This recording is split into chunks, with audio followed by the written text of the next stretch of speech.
In this session we'll take a look at what happens when you've created a model with a bump map and you wish to bring that into GrabCAD Print.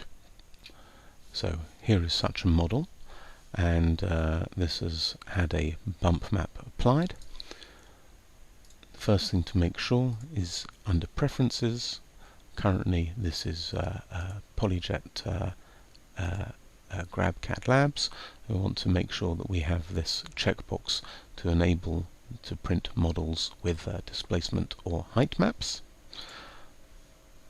Now it's important to note that currently this displacement will be applied as uniform 1 mm, so from the darkest black of the bump map to the lightest white will be applied 1 mm displacement. So if your model only has grayscale displacement, then you'll notice less of a difference, and the way to fix that is before you apply the bump map to make the contrast adjustments within an application like KeyShot.